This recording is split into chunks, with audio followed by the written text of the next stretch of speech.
Baiklah, di sini saya akan menjelaskan metode dari data siswa create. Pertama-tama kita memvalidasi data input, lalu membuat pengguna baru atau user melalui validate yang telah kita buat siswa baru dengan kelas yang ditentukan. Variabel siswa equal siswa create, lalu dalam fieldnya adalah NIS plus ID user ID. Lalu mengarahkan pengguna kembali ke halaman sebelumnya dengan pesan sukses atau session sukses. Ini adalah contohnya dengan namanya Nurhaliza kelas 1. Akan ada session berhasil dan data berhasil ditambahkan. Lalu selanjutnya metode update. Di sini kita mengambil siswa berdasarkan ID-nya. Lalu jika siswa tidak ditemukan, arahkan pengguna ke halaman data siswa dengan pesan error. Kita membuat sebuah validasi inputan, mengupdate data siswa, lalu menyimpan perubahan tersebut, siswa save juga. Lalu mengarahkan pengguna ke halaman data siswa dengan session sukses. Seperti ini contohnya, kita ngambil dengan siswa Satria Dharma, disimpan akan muncul session berhasil dan data berhasil diperbarui. Selanjutnya ialah metode delete, fungsi untuk menghapus data siswa berdasarkan ID. Pertama kita mengambil siswa berdasarkan ID, lalu menghapus siswa dengan variabel siswa delete. Lalu menghapus pengguna user yang terkait dengan siswa. Lalu mengarahkan pengguna ke halaman data siswa dengan session sukses. Data berhasil dihapus. Seperti ini contohnya. Di sini akan muncul modal dari delete tersebut. Klik hapus. Lalu akan muncul sebuah session berhasil. Data berhasil dihapus. Oke, ini adalah function dari upload. Pertama kita ambil variable request sebagai parameternya. Kemudian kita dapetin semua informasi dari user. Setelah itu kita ngambil data siswa berdasarkan ID. Kemudian kita buat objek baru. Kemudian objek itu disimpan ke dalam variabel pengajuan. Setelah itu, semua data seperti jenis surat, tujuan, tanggal, dan ID itu nanti disimpan juga ke dalam variabel pengajuan. Dia akan mendeteksi file yang diunggah. Jika ada, file tersebut disimpan ke dalam variabel file.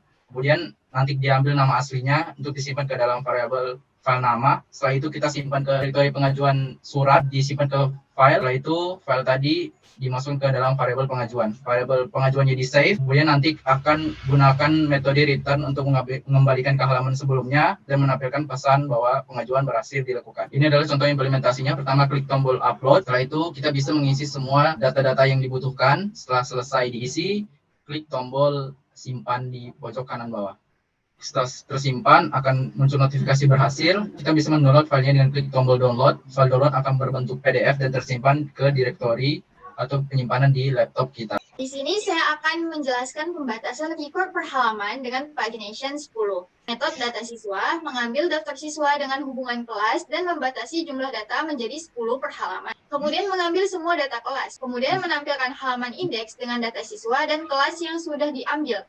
Selanjutnya, saya akan menampilkan tampilan pada aplikasinya. Bisa kita lihat di sini 10 per halamannya, kemudian di bagian sudut kanan bawah terdapat navigasi untuk beralih antara halaman-halaman yang berbeda. Ketika kita beralih ke halaman selanjutnya, data siswa tetap akan dibatasi dengan 10 data per halamannya. Kita akan melakukan validasi terhadap input yang diterima dari pengguna dan memastikan bahwa input email dan password wajib diisi dan harus berupa email dan password yang valid. Input email dan password juga harus berupa email yang valid. Baik, ini adalah tampilan halaman login aplikasi Attendify. Jika kita tidak mengisi email, maka akan muncul pesan error, email harus diisi. Jika kita tidak mengisi password, maka akan muncul pesan error, password harus diisi. Selanjutnya, kita akan mengisi email, tapi kita tidak mengisi password, maka akan muncul password harus diisi. Lalu ketika kita memasukkan kata sandi tetapi tidak valid, maka akan muncul pesan error atau password tidak cocok dengan daftar akun kami. Ini adalah function export to PDF, di mana fungsi ini bertugas untuk mengekspor file ke dalam bentuk PDF. Pertama kita ngambil semua data siswa, dan ngambil semua data kelasnya.